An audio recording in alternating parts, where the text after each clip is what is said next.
anojaidzwa Mnangagwa muZimbabwe. Vanhu vari muZimbabwe vane problem yekuti munhu akanzi president vanobva kutomuona kunge ndiye mwari kutonge ndiye ari paunhu wekufema. But chokwadi ndechekuti chinonzi president mushandi wedu Mnangagwa, pane munhu asingazvizivi. Anotishandira, totomutuma zvekuita kuti Mnangagwa Mnangagwa mhanya umbonoona zviri kuzvipatara, ndozvetiri kutotaura. Unofanira uchiona video no muratidza kuti vakomana vari kukutuma varungu vako. Timabhosa Mnangagwa. Timarungu wake. Tinotaura kuti kudzinga basa kana tabvunza to hiring and firing chinja. Tine right yekuita zvetinoda. Mnangagwa mhanya muzvipatara unoona zvinhu zvinoona Mnangagwa namaka mugwagwagwa zvakambodhakwa zvakadhakwa ndozona. Mushandi wedu. There's no need yekuti timutye, hatifane kumutya. Vura mabasa chakachaya nhasi musi wanhingirikini musi wa6 kune vamwe muchazoona mangwana whatever Mnangagwa ari kuitwa impeachment. Ndo musi weimpeachment wasvika, and a lot of MPs vanga vachibvunza kuinbox vachifona kuti shamwari saka nyaya yacho yeimpeachment chanyaya, what is the reason yekuti tingati Mnangagwa wacho tiri kunomurwa impeachment? Ndapi mareasons zvii zvinhu zvinoita kuti Mnangagwa abviswe pachigaro kwazvitarisei? Zvinhu zvakawandisa zvinhu zvaari kuita, kutofeila kwaari kutoita ukoko. 1 age 2 zvinhu zvaari kukundikana munyika zvakawandisa. Ukatarisa macivil servants acho andomuchengetedza, asi kutambira. Manesi vanhu vanorapa muzvipatara havasi kutambira. Ukatarisa muzvipatara macho hamuna mishonga irimo, hamuna kana zvinhu zviri kuitwa. But ukada kutarisa iye vanhu vaari kushanda navo vapana vese zvigananda zvese zvisina kana mapayslip, ende vanhu vasingatozikanwa ndori kushanda kupi ndo vanhu vane mari. Vanhu vari kutotsvaga mari ndo vanhu vari kubatwa vachitorerwa mari dzavo. Ukatarisa muZimbabwe kuchingochena 6 o'clock kana kuti 7 o'clock muZimbabwe, ukatarisa tauni inenge yakazara nemapurisa nemboma, ndo rato basa ravo iroro. Hatichaziva kuti ene ukatarisa murodhi, unoona murodhi 1 ine 5 marodhi block murodhi 1. Saka ndo dzimwe dzenyaya dzacho dzikutaurwa kunzi iye ari kushanda muhomwe make, haachakoshese vamwe vanhu. Iye ndiye akungoti inini ndinofanira kudya nevafana vangu vanondibheka. As long munhu achinditi anondisapota ndiye munhu akudya. Ende dzimwe dzenyaya ndedzekuti munhu ukangoda kusumudza musoro ukada kuti ndikufa nenzara, ari kubva atokuveza, ende anotogara achitaura kuti tinokuveza, tinokusasanga. Ndo dzimwe dzenyaya dzacho dzikuita kuti titi aiwa hatichakude. Ofuichi isusu hatinambobvira tamuda, because munhu akatongouyawo takatombomudzinga. Nyaya takambomudzinga hapana asingaizive, takamudzinga. Takazongoona wadzoka ati isa tichitoziva kuti akadzoka sei. Ende neakamudzosa wacho titori nemubvunzo dzetichazomubvunza kuti wakazomudzosa sei mukomana kuti tambomudzinga. Ozichoka indi pape ndakadza Mugabe kavakati amdhara kuona muyunivhesiti akubhaizo ngaadhekuva ndobabuda chimhanya pape paenda, but azoenda futi but azoona kuti no man Mugabe wacho futi atobhaiza futi tatifunga kuti pamuyunivhesiti ndiye problem. Mugabe wacho ndiye problem hombe ndoba tanomudzinga, but chakazoitika pape takavharwa mai because tatiri timu rekuti taiti munhu tenda kuti apinde atonge nyika nditsvangire, because ndiye anga akawina ma-election muna 2008 ndoba ashandisirwa chimonya. Asi pakashandisirwa chimonya isu tatisati ane mhasuru dzekumudefenda kuti tinge tichimubatsira, ndoba azodai so babanzi Strive Masiwa uya utonge nyika handite zvepolitics. Bataurwa nemwoyo wayo anomongomuziva mazita achataura, akati musasataura zita rangu, akati inini what this ataura mastatement. Kusvika tadzoka futi panani vanhu vangoti option iripo ngatiise Mnangagwa, because vanhu vangakubvunza kuti kotekesa mutsvangu anobva takakuseka hatingamboshiise pachigaro chii. Zvakawanda zvaiti, but now yasvika nguva manje kuti pandike, because unozati remember madhezi aya Mugabe ainzi angonongotwa impeachment futi, but zvaingonzengeso. Now is the time yekuti uyo achiitwa impeachment yake, ende zviri zvekufoira nyika Mnangagwa tingati akufoirere. Hatingati akufoira because munhu anofoira munhu atry. Handina chandakamboti ndaona chakanzi atry, because toda kuti munhu anzi ari kufoira anomboti but vanhu takamboshanda mana takamborova zvima 2 years tiri kumacompany. In Zimbabwe now there is no such a thing. Everyone is a hustler, everyone is a dealer. Vasho vari kuti vari kushanda vari kuzoshandira mahustler madealer. Zvinorwadza sei mwana kuti kushandiswa mushopu yo vachikuzoti 2030 chididi wobva wanziwo uri muyouth uri kushanda. Basa racho rori kunzi uri kushanda uri kupuwa ma$80 $90 vamwe vatotambira $60 je mutown meme chimwe ndokupa mari transport nouchaya kubasa nditi kuti saushandira chikafu nekubhadhara rent. Ndinoona kuti vakomana vamadofu, vakomana vanenge vachiti vision 2030 izvo 2025 handiti vari kuti vision 2030 izvozvi vatonga 7 years kana ndingakanganisa nditi izvozvi pavision 2030 vari kuda dzimwe 5 years pa7 years vakafeila vari kuti pa5 years idzi ndo pavachagadzirisa zvinhu aiwa havana tombofeila because havana chavakatoita munafeila munaita something ndozvatachitotaura kuti havatasho vatomboita pa7 years dzacho chikanzi chakundikana ndozvetiri kutaura kuti vanenge vachiti vision 2030 I don't know kuti 2030 yacho vision yacho ndeyei because tiri kutoziva kuti mumwe mukuru waurati driver wacho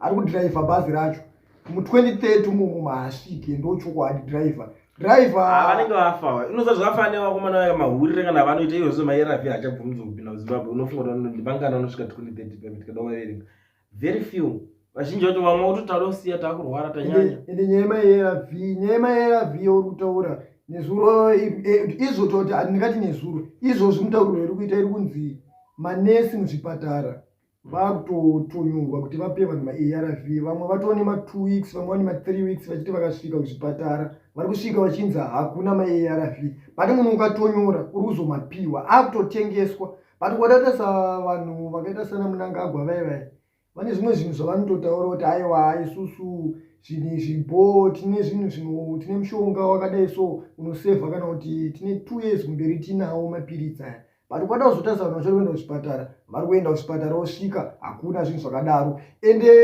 vakomana vacho manchini chandakatoona kuti munhu wese anosapota ZANU-PF idofo haafundi aidununusagadzekwatsekwa chero nyaya idzi dzikatanga kutaurwa vanotaura kuti takapiwa masanctions oright iwo ukapiwa peace order iwo kunzi usasvike padheni pangu ini ndakapiwa iwo ukandipa peace order kuti ndisasvike padheni pako inini ndakutotaura kuti vanhu vese vatopiwa peace order niva vachasvike padheni pako bozi iye akapiwa peace order chinoti havanoti masanction aya Munangagwa akapiwa peace order ipeace order yake atitambe newe usauye kuno usaite business nesu usaite business usaite madini nesu Munangagwa akapiwa masanction akutopa Zimbabwe masanction ndana Munangagwa akutozviti zvikuti masanction ari pamuromo chete zvitine masanction obato kudira masa bozi iye akanziwo bozi as an ordinary Zimbabwean zvinonga affecta babio there is no sanctions in Zimbabwe now it's now open, it's now everywhere. Zvakabviswa masanction akamiswa. Akusina masanctions. We no longer have sanctions in Zimbabwe. But madununo ake akatora akushanda nawo ndo vanhu vari kusapota zvisinani basa bozi already tikada kukubvunza kuti emunoti masanction ake mutanzi ari kutitadzisa kuita zvinhu riri kutitadzisa kuita chii bozi iye ndozvizvituzoti watazwa kuita chakaramba hamusutraya saka hapana chemukuba munosimbe munomida kudingira udangodya chete Mlangagwa akatojuma jackpot indakazodzi Mlangagwa akauya achinzanza anoita sei anobatsira Zimbabwe nguva yehondo chichi anga ari chii ndobva atobhadharwa mari yake anza kutoda kutotora nezvigaro zvinhu zvavari kufeila zvakawandisa vanoswera vachiti takagadzira rodi ipi kwa rodi zazi zemuri kugadzira ndezi yanoziva vanhu Mnangagwa akanga chanoziva Mnangagwa ngangobva ipapo zvakapera ndotoona umwe munhu angondoboikana zviti Mnangagwa akanga chanoziva ngabve ipapo unotoona umwe munhu achitsamwa unotsamwa bosi uchiri kurwara unorwara unopenga wachitsamura zvakadaro hapana chinoshamisira kuti mudaro yangangobva simple inini chandakaona kune vakomana vese vanoti vanomusapota veve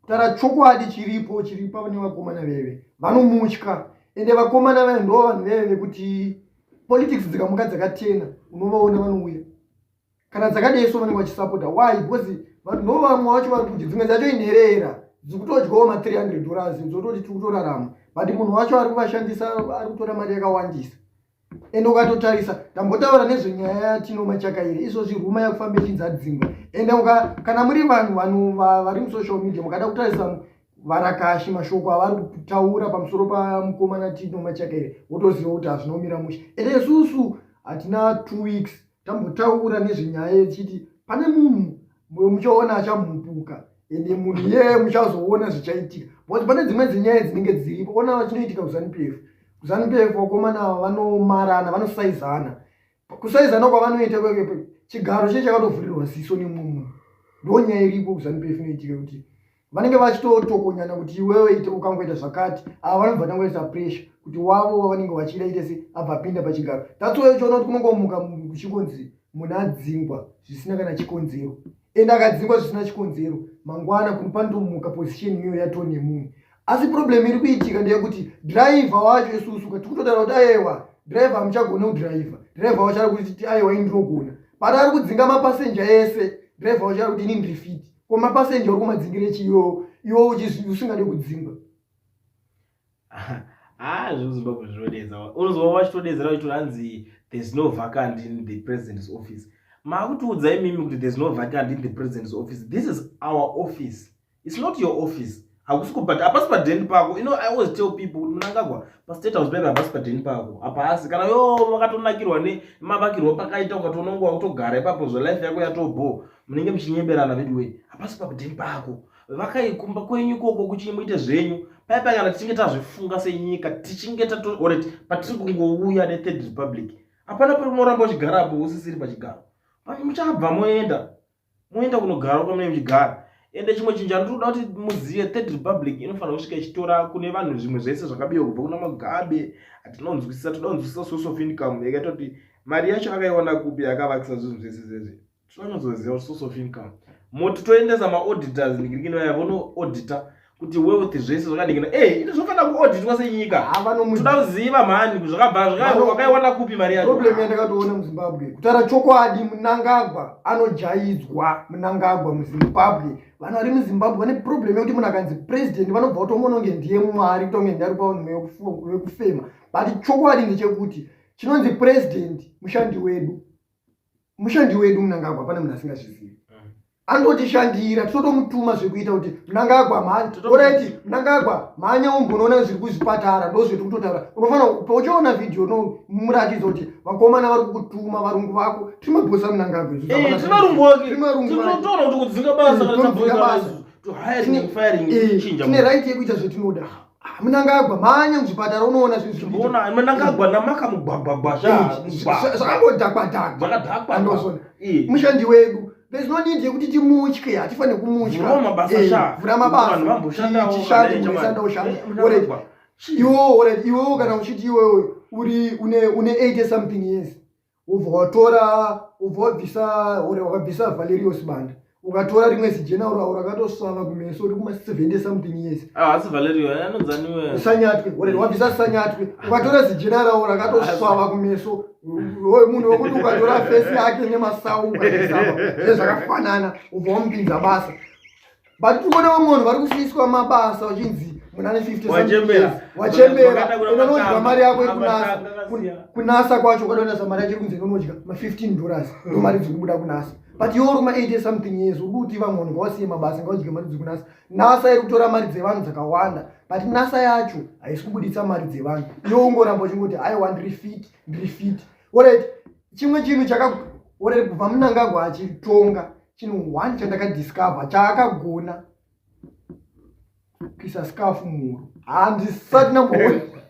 Ndazodziona umwe hadzi scarf hadzi zichivhala ngozi panyaya scarf ndogombera maoko hadzi zichivhala ngozi hadzi ndikirina yake inonzi chiya yaitaurwa nageze yenzi chiko yaanonzi ari kurwara naye hadzi saka iye iri kukanganwa zvinhu zvese but haisi kuzokuvhala ngozi because angorova mamaika. Aiwa panyaya scarf wakachimasta. But tiri kuona kuti musakangana kuvhura mabasa, musakangana kugadzira marodhi sekupinda kumuchiita kwamaida, kusakangana kwamunoita scarf munogara makaisa muhuro. Musasakanganwa kuvaka nyika please. Maakuda kutobva matopa padhuze kufa because nyaya ifanika nyaya yekufa chero makatsangwa makaita sei ntaraunda yamai manje ari kufa kutoenda chaiko. Saka please ntaraunda ngasi yaita something zvaari kukwanisa kuita because time manje hatidi kuzoti nyika isarire netime. Nyika ifanira kusara kumashure kwetime manje. Patine problem newe chete otherwise vamwe mapresident vacho vachiita better than you but at least panguva yakugadzirawo zvimwe zvinhu kuti nyika isarambe yakasarira. Problem imwe iri kuitika kutaura chokwadi vanhu vemuZimbabwe vanoshandira hurumende havasi kushanda, vari kuenda kumabasa unorara. 1 ukatarisa panoitwa parliament pese unoona ma-MP kana 5 anenge akarara muparliament anozongomuka vakubuda vakuenda. Ndo zvimwe zvezvinhu zviri kutokuendesa nyika kumashure. Chero vashandi vekanzuro vachenderana nendikitiva vane nungo vanoswera vakagara vachidya magwinya. Vamwe vacho vari kutoshanda muhurumende. Tinoona uyu munomutani George Charamba basa rake ndirei George anoshanda basa rechi George ana George anoswera achituka vantu patwitter achitonga hanzi dongi jamwanda mbeno zvinhu ana basa raari kushanda anodya mari yenyika mahara. That guy must be fired. Zvinhu zvine musoro hamusi kutaura imwe ZBC vanhu nesokuafurwe vashandi futi munetori neproblem. They must be fired. In fact vanhu vese veZANU-PF vari kuswera vachiposta zvehanzi zvekualbum launch zvimaalbum launch zvakaitwa marumeno ndianokahatizokuudze hedu munhu achakalaunch album rake ndozvinhu zvavari kuswera vachiposta. Madi kuposta kuti kuri kunzi kuzvipatara hakuna mushonga. Kuzvipatara vanhu vari kuiswa vari kurara pamakadbox vari kurara pasi. Madi kuposta kuti Tino Machakaire ari kukurudzira president kuti kuzvipatara hakuna zvinhu zvakati. Ene nyaya Tino Machakaire yazobuda pachenonzi Tino Machakaire chazoita kuti amhupuke avhurike afumure wake arwadziwa because driver wake akaita accident ubvaenda kuchipatara ubva atadza kusevhwa kusvika adzima afa.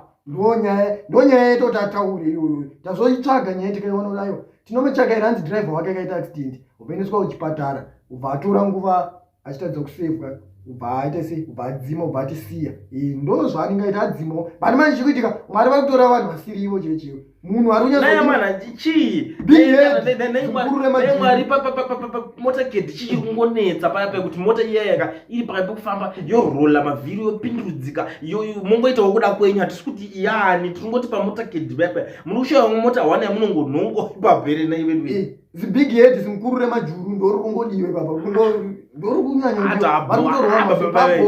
baba vachiri kudini aiba tichadimani baba vari kudii chezvo baba unonomwa chiti todaenda navo kumberi kwavari kuenda ikoko nevision yavo. Baba vaya havana kana vision vaya, hatina kana vision yatinoziva tudze vision yababa vaya munoziva, hapana kana chavanoziva baba vaya kana ende ukatarisa kana vanhu vemachechi emuZimbabwe ndova munhu ari kurasika muri kurasika daunova vanhu machechi tichipinda tikakumavhara iwe utano munhu andanonganzi tonamatira munangagwa unopenga rewe mukushaya zvinhu zvokunamatira rewe unonamatira munangagwa kuti anzaramba achiita searamba chirarama ndimi muri kukuraya nyika imimi otherwise haasi wrong face uya but imimi mukumunamatira chi mukumukumbirira regerero kuna Mwari sei muri kutedza kuvhoreri vanhu vari ngoti Mwari kuda itai kuda kwenyu vanhu checho vanotorima vari kufa nenzara mvura isiri kunaya muri kudii kunamatira mvura inaye vanhu vari kumamisha vakohwe chibage chavo chiite chibage chevanhu chiri kufa nekushaya mvura munamatira mvura munamatira munhu asina basa pano ukatarisa apa tore time unozongonzwa kuti mukuru wechechi atengerwa mota 30,000 atengerwa mota 25,000 after 1 week vanhu vari muchechi mako vofa nekushaya mahanzi mapains ndosaka pari kuzonzi imimi wakuru wemachechi mota yacho yacho vanhu vechechi vachidzima vachienda imimi motanga kungoramba muchingoti chakati uchazoparidzirani bosi kuchechi ukatarisa mupati yeZANU-PF mune vanhu vakawanonzi mayouth for ED mawomens for ED chakati for ED nekumachechi kwakunzi chakati for ED chakati for ED tsikidzi for ED dzine dovi izvozvo zvese vanyanya ende chimwe chinhu muri kuswera muchidudza kuti ED yakagadzira hanzi antirabablas imari yemunhu makere imari yekudheni imari yenyika iwe mari iye asi akaita imi ndimbondudze asi akaita akatora mari yacho kufamu kwake kana kuti kutakshop kwake rikwekwe ndiko akatora mari akavakisa trabablas yacho imari yenyikamakana muri kuti akavaka ndiye akawera angari build epa muri kumbonyanzoti chiko muri bobo mari dzematogeti ese ende imwe nyaya pane imwe nyaya yavanotoita hai nyaya yekuvakavaka iro iyi kutaura chokwadi idi ndiye akavaka chimbuya nyanda cheche chakavakirweko peposi yacho chakavakirwa dauiziva bosi chisini cheche kutaura chokwadi pamakachisa pakati petaundi panofamba nemunhu wese bati munhu kungonotorwa foto ipapo unombamba inini ndinatotanga kutodhilana nauri kuchigadha vaya kuti muri kuchigadhirechi muri kurova vanhu unoona pane police 7 unomugira everyday unobhadhirwa salary unogadha chinhu checheyo ende ukatasa chinjenje chakatovakwa zvekuti chinotokwira futi nemudenga vanhu havabvumidzwa That one is a flyover ka bridge kake vanoda kuchikrosa vanhu vanofana kukrosa nepadenga ende vanhu vanofanira kutorwa mafoto pachinhu chakaita kana vachida because chinjenje havachatodi vanhu vacho ukaonekwa chitorwa mafoto ipapo norohwa zviri legendary zvakaomarara enge polisi inoswera yakagara ipapo kuti makachivakira nevemunangagwe chii mhosva yedu ndei chimbotudze mundara chii problem pamwe isusu takanyotanga takakuvenga bhozi hosi wedu kei hosi kwedu kei saka chimbo problem ndei nemundara chii unotora mari yenyika wopasisa wovaka chinhu chako kana wovaka chinhu chako takunotorwa mafoto wakutirova pamari yedu haiwa baba vaindiwatadzeni chii nei baba ndikukumbirawo mungosiyanawo nesu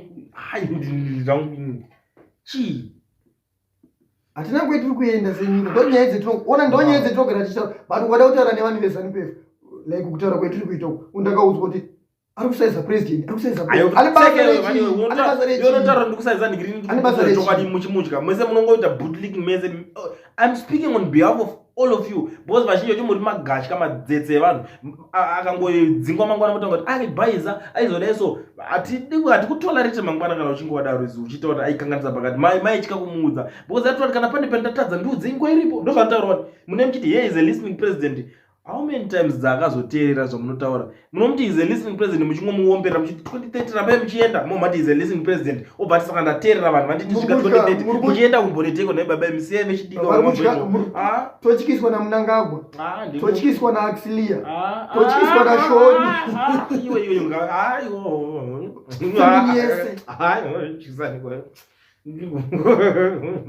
hatina kuenda senyika bhozi ukadatosa zvinhu zvikuitika muZimbabwe tikurarama life yekuchikidzirwa ukangoda kuti vanototya vacho muri magwara futi vanotoziva munhu akutaura chifamba chiti anotya ende vanhu vakawanda ukada kutarisa vanhu vane mhosva chaiyo chaiwo vari panze muZANU-PF havabatwe vanhu vasina mhosva vakatarisa vanhu vakomana vekunodemonstrata vevai vakatorwa vakaiswa mukati havasi kupiwa bailout vari kungoendeswa ende ndokera chibvunza kuti wai makotsi emuZimbabwe ozoti kune vamwe vari kupara mhosva dzisinei nepolitics anototi akapara mhosva yake nhasi akaenda kukoti unonzwa chinzi atongwa kana ichitotongwa anongotongwa kawani because andi muri kuti imhosva mpe judgment yake imhosva mpe judgment yake aite se agare mujeri tongozoti atopika kana riri bailout mpe bailout rake ende titone imwe nyaya yemupurisa wayo kunzi ukupfuura umwe mupurisa wake kubulawayo akapiwa bailout totozviziva but vakomana vangweni nodemonstrator hatiri kufa nenzara vatorwa vaiswa mukati havasi kupiwa bailout vari kuendeswa kukoti vodzoserwa mukati voendeswa kukoti saka mutongei ka munhu wacho mutongei chii chiri kunetsa kuti mutonge munhu iwewe Mnangagwewo wakatoenda kujeri ukatonzwirwa tsitsi ende mhosva yako iwewe dai tisingatokuzive Mnangagwa dai tisingamuzivo vanhu voprotesta kuti tikuzwaaasunga mutoti hati hatokupinda chikafu chacho kujeri musadare aimbomira ivo vanhu vangani vari panze vari kufanira kuendawo mukati ndozvinhu zvatiri kutaura kuti tichingopinda tiri kuchinjanisa vanhu tichingopinda tikuswapa vanhu imimi muri panze imimi ndimi muroenda mukati vari kuya panze ndonyaya yepeiri ndichipinda kana Harare une zvimaposta zvimaflyfire zvakanamirwa fese ndibhao zvisingaiti nekuona kana independence vepi kuisa zifesi rake achiko ndo independence iri mudhao neimi munoti rwadziza kusvika ndibhao ende vanhu vacho hanzi iflambo kupfeka hembe yakafesi yaid chiko kuti uratidza nhamo yakadaro chii baba cheche ndakaiwa zibaba ruziro